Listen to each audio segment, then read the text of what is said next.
Okay, how's that? We're away. Whew. Up the volume. So, how should Christians, how should you and I live, is the question.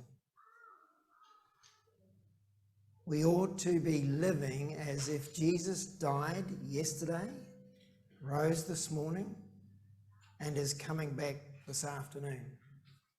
It's a quote from a pastor called Adrian Rogers.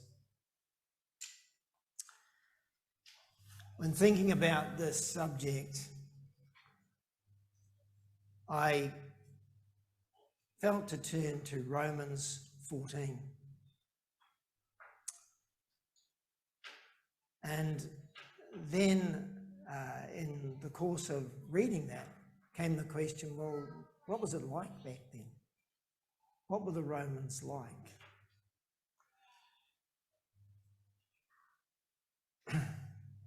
One description says this: a people known for their military, political, and social institutions. The ancient Romans conquered vast amounts of land in Europe and northern Africa, built roads and aqueducts, and spread Latin, their language, far and wide. When I went to college, we learned Latin. I don't think they do that today. I was never very good at languages, not my thing.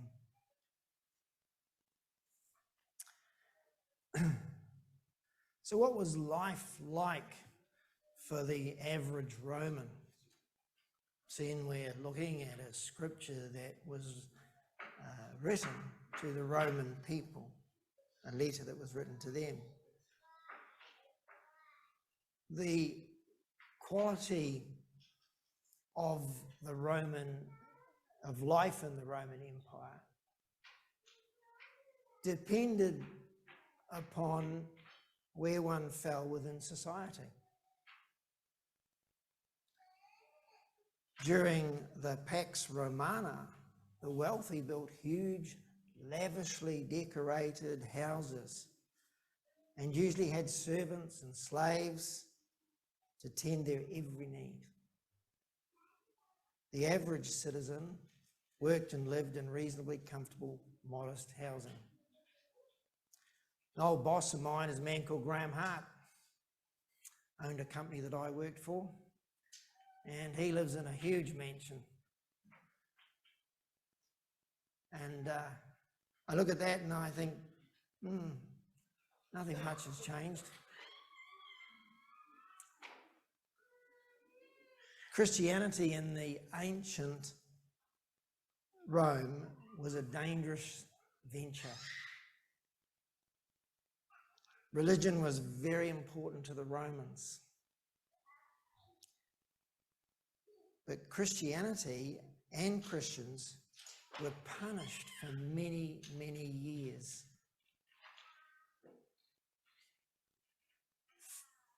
We've probably seen the movies. Feeding Christians to the lions was seen as entertainment in ancient Rome.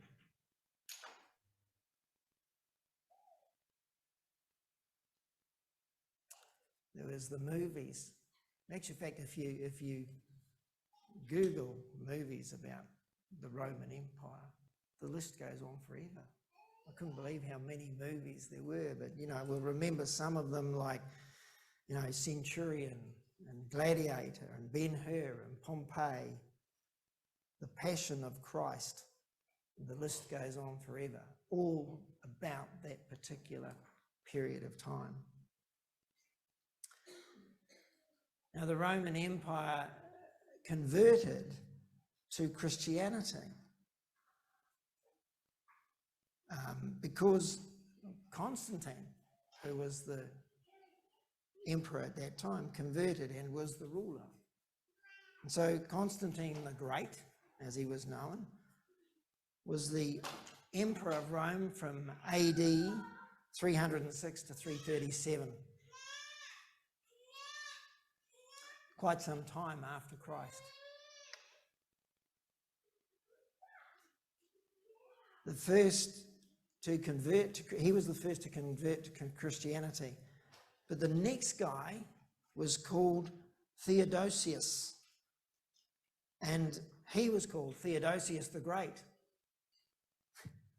Interesting. But he was the Roman emperor from 379 to 395, so not very long, really, when you think about it.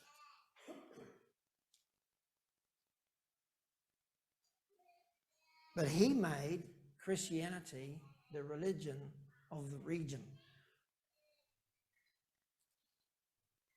So things changed from Christians being fed to the lions, persecuted, to Christianity being made the religion of the state,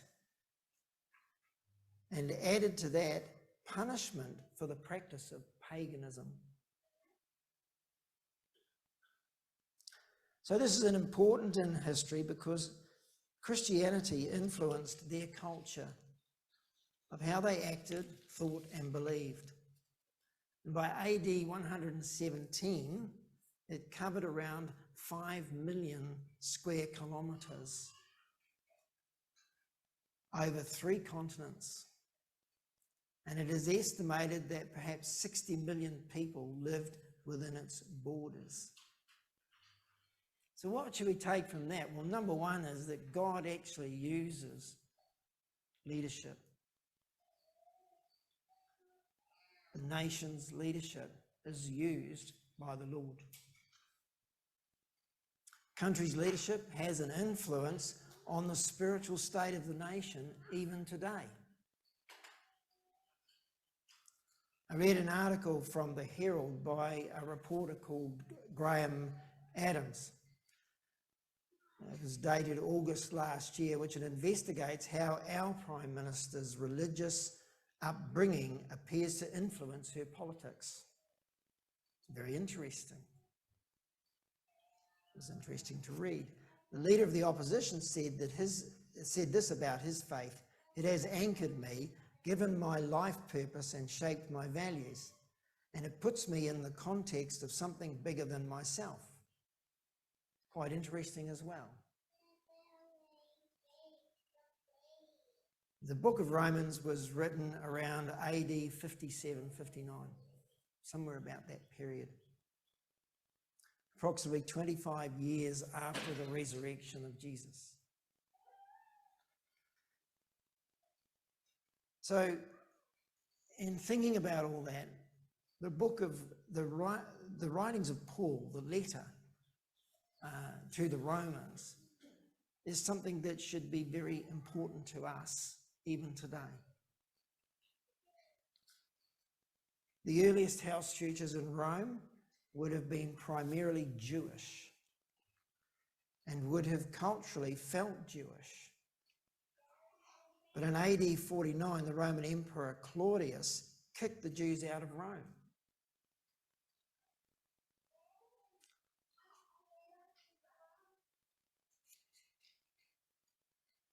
Jewish Christians, of course, would have been expelled along with the rest of the Jews. During the 5 years between Claudius and his edict and his death, it wasn't a very long period, 49 through to 54. It didn't last that long. When the edict lapsed, the Jews started to return.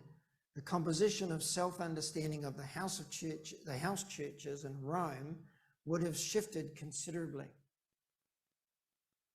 And Paul's letter to the Romans would have arrived in Rome somewhere about AD 57. During the period when the Jews were still trickling back to Rome, that's when his letter was written. So if you can fix your mind on the expulsion of the Jews from Rome and how it impacted the churches in that city, you understand the message of the Romans so much more. And so the reason why I've gone through all that kind of history stuff and that sort of thing, and you probably won't remember half of it, but is to just go and have a look and research it. It's quite important and quite interesting. But it helps you to understand what Paul was writing to the Romans and why. So in chapter 14, it starts by saying, "Now accept the one who is weak in faith, but not for the purpose of passing judgment on his opinions." Right? So in other words, says, accept the one who is weak without quarrelling or disputable matters. And we got a neighbour who, where we live, there's a block of land that shares the driveway with us, and we've got a neighbour that bought that land not long ago, maybe a year or so, I guess now. Time seems to fly, the older I get. Craig turns out to actually be a Christian. And he lives in Auckland and goes to a church up there. And I got to know him quite well over time. And his life is a mess. It's the only way to describe it. It's a shambles. And so I've had the opportunity to get alongside him and minister to him in a way. And he comes down sometimes. He stays in a little cabin that he's got on site, and he sometimes stays there for up to a week or so. And we have some amazing talks and discussions and that sort of thing. And he had an issue and it's an issue that never goes away, with alcohol. And gradually, I guess through just befriending him and that sort of thing, he's given up the alcohol. And I didn't mince my words. I said, you need to stop. You need to get rid of it. And so he's given up that. He was also, get this, he says his faith is in Jesus and that sort of thing. He was also cohabiting with another woman. So, that's all gone down the tubes too.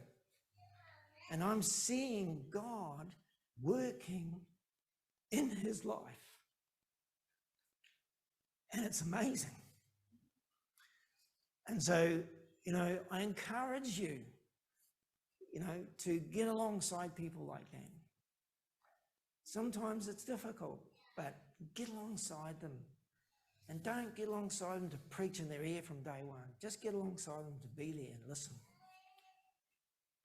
Because you can see people's lives change.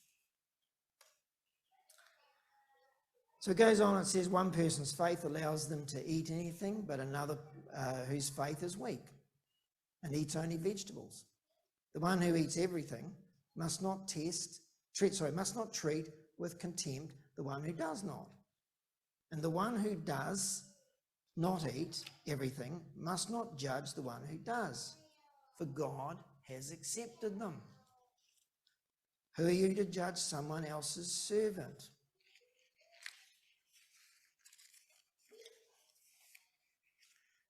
Goes on to talk about employees to their own master. Servants stand or fall. They will stand, for the Lord is able to make them stand.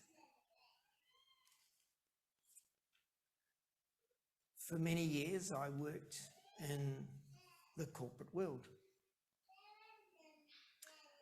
And over those years, I got to see people's lives change, and never made it a secret about my faith. And I got to share with people. I used to travel all over New Zealand, calling on branches. I would spend time with managers and their wives and taking them out to dinner and stuff like that. And I had the most amazing opportunities and conversations and saw the results of that in their lives. Okay, going back to this. The law was important to the Jews, or at least their leaders. So whatever the issue, Paul's statement about weakness seems to indicate, his view is that these believers do not yet have the strength of faith to be convinced that God's grace has freed them from any of the requirements of the law. And so they cannot in all good conscience bring themselves to eat meat. It was a big thing for them. Now, it was not known and not uncommon for the meat that was being sold in the market to have been sacrificed, or the animals to have been sacrificed to foreign gods or other gods. So this was a big issue for them. They got hung up on it. And we have to ask ourselves, what do we get hung up on as Christians today? Might not be the meat we eat, although it might interest you to know that all of the meat in New Zealand is killed to satisfy the requirements of halal.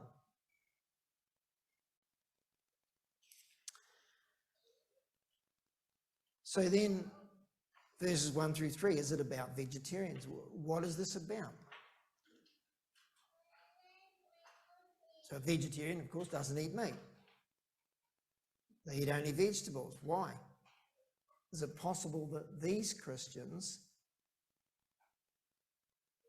had not been able to let go of their Jewish dietary restrictions and eating only kosher foods? I have a cousin who is somewhat older than me. They live in Australia now, but he's a cousin by marriage, and he's a Jew and a devout Jew. His children very strong in the Jewish faith. And I can still remember having dinner at their place one night. In fact, on more than one occasion. And it was Shabbat, which traditionally includes 3 required meals, the Friday night dinner. As best as I can remember, I think this was a Friday night dinner, but I'm not too sure. And a Saturday lunch, and then the 3rd meal in the late afternoon. It must have been dinner, I'm sure, because I know there was because he owned a restaurant, and there was a chef there who was preparing some of the food at the time, so it must have been at night. Anyway, so typical Shabbat foods included a braided bread, wine, which are both blessed before the meal. So this is all, 60 something years ago, this would be, I guess. I'm old. Perhaps daily life in Rome made it impossible to ensure meat sold in the market was kosher. But going through this whole thing of things being kosher, of course today the Jewish people have specific shops that sell the food that they need and all this sort of stuff.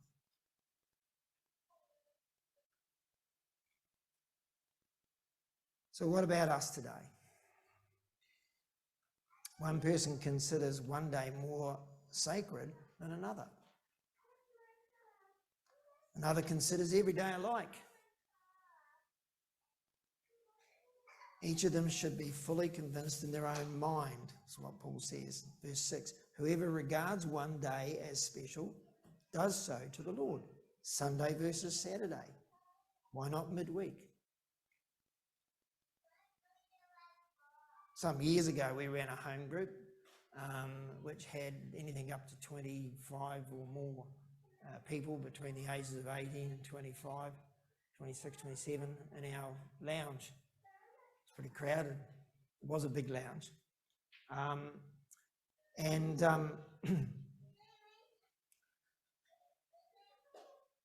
It was basically like church. I mean, some of those people didn't necessarily come to church on Sunday. But to them, our home group, which we ran, was like their church. We had, fortunately, because of the connections we had through YWAM and stuff like that, we had this stream of amazing teachers coming through and teaching at this home group. So in Colossians 2:16 through 17, the Apostle Paul declares, "Therefore, do not let anyone judge you by what you eat or drink, or with regard to a religious festival, a new moon celebration, or a Sabbath day." So what was going on here is that people get stuck, they get hung up on certain things. And we need to get past it. And, there may be people that are connected to home groups here that don't necessarily come to this church. Does it really matter? Is the question. So in Romans 14, verse 5, it states, "One man considers one day more sacred than another. Another man considers every day alike. Each one should be fully convinced in his own mind." So this is way back, in Paul's day, and he's writing and saying it doesn't really matter whether you have a gathering on a Saturday or a Sunday or whatever, does it really matter? Kind of get over yourself.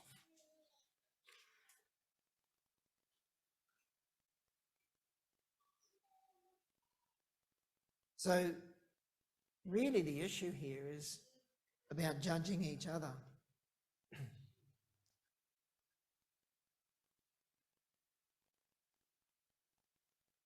So what day you celebrate or meet according to with the Lord is really a matter of up to you.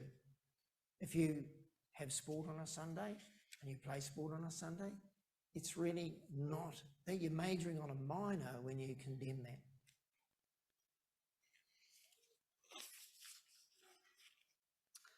So Paul sums up, "Whoever eats meat does so to the Lord, for they give thanks to God, and whoever abstains does so to the Lord and gives thanks to God.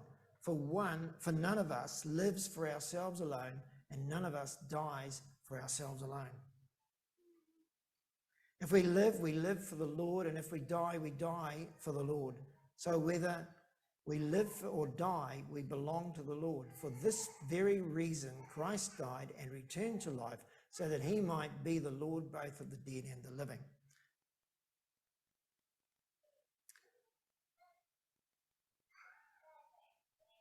It's a major consideration for the church today. Our world is full of self. Our world is full of self. It's hard to get people to serve in the church.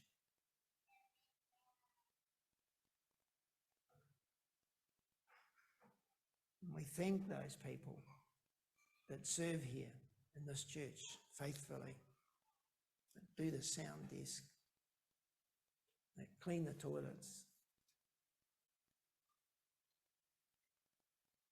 that pray for others. We thank God for them.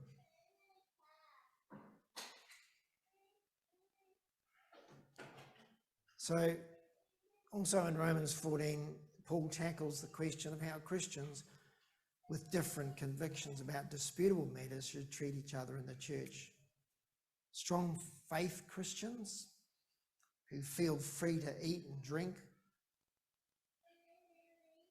what was formerly forbidden under the law of Moses should not flaunt their freedoms in front of weaker faith Christians who are not convinced it is right to participate in those things. This goes the other way. If somebody has an issue about drinking and drinks that contain alcohol, then what Paul's saying here is don't make a big thing about the fact that you don't mind it. Do you get this? How he's saying, don't live for yourself. Don't put all your own things first. That's what he's trying to get at here, I believe, in this letter. Neither group should judge one another. The strong in their faith should rather yield and lead those weaker in their faith to violate their conscience, which is a sin. Now, go back to the Scottish the Scottish heritage of whiskey drinking. All right, Presbyterians were strong supporters of temperance and prohibition. According to a Google search I did, all New Zealand, sorry, I've gone wrong, missed the line. So they believed, with some justification, that the demon drink was destructive to family life. Billy Graham openly taught against drinking alcohol. It was a thing.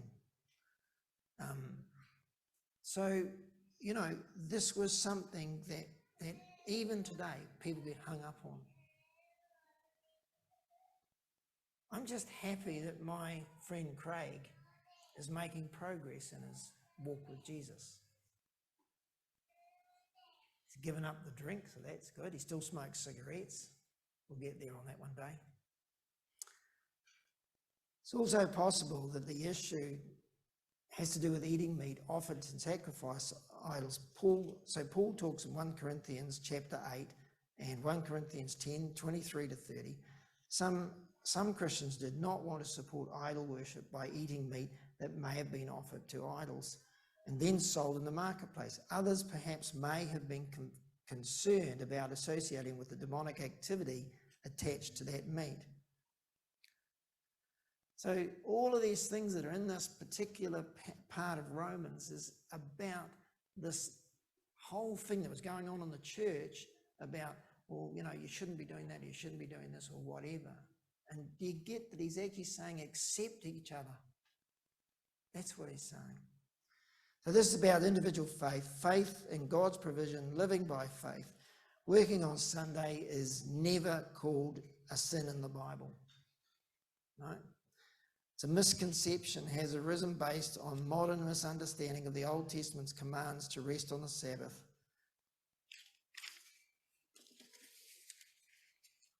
The law of Moses, the Israelites were commanded to do no work on the seventh day. It was considered the day on which God rested. So this is another thing that was going on there. We have now 7-day-a-week work, shopping, all that stuff, right? And it can be a hang-up. We can end up, having friction over the issue of whether, shops should be open, whether you should go shopping on a Sunday and so on and so forth, and all that sort of thing. The idea of Sunday as a time of Sabbath rest is based on the idea that Sunday became the holy day because this was the day of the resurrection of Jesus. In AD 321, Roman Emperor Constantine decreed Sunday as a day of rest. That's where it originates from. Sabbatarianism became popular in the time of the English and Scottish Protestant Reformations, especially in the teaching of John Knox. Right at the roots of Presbyterianism. The Puritans who came to America popularized the idea, leading to many businesses being closed on Sundays, even into modern times. So the closing of shops on Sundays became something out of the United States. At least that's in part what history tells us.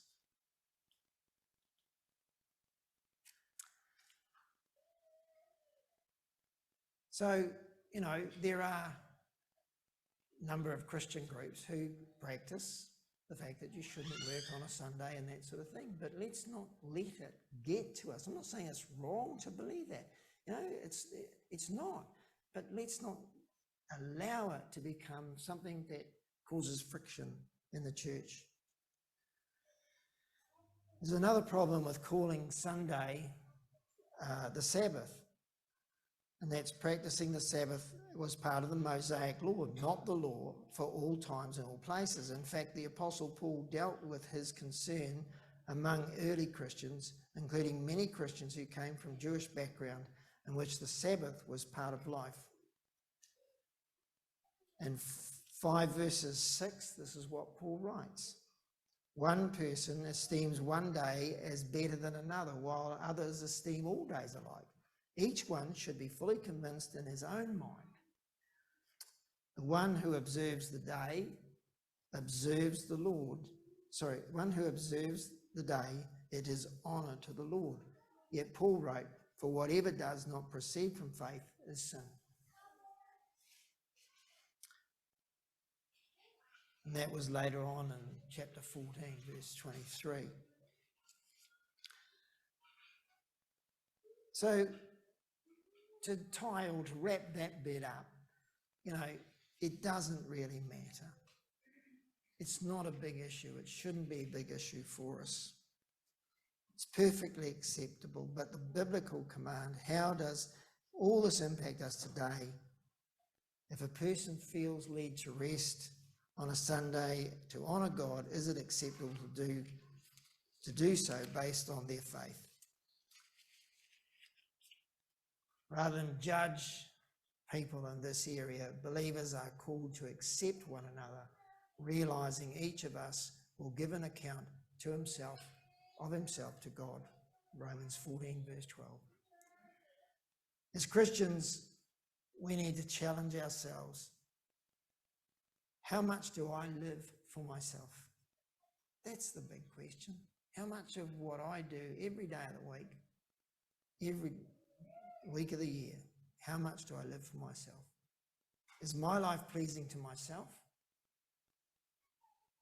Or is it pleasing to Jesus?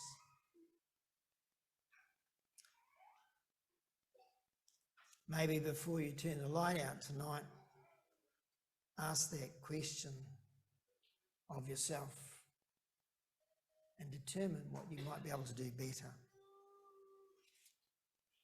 So just taking a brief word in conclusion from chapter 15, verses 1 to 3.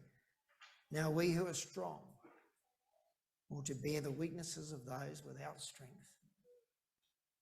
and not just please ourselves. Each of us is to please his neighbour for his good, to his edification. So, let's close in prayer, and then the musicians can come up and we've got a final song. Good. Okay, let's just close. Father, we thank you that your word can speak to us when we read it and analyse it and endeavour to understand exactly the context of what it has to say to us today. So, Father, I pray that as we go from here today, that we would take an opportunity, a time to maybe look at the chapter 14 of Romans and read for ourselves and ask you, Lord, what it is saying to us personally.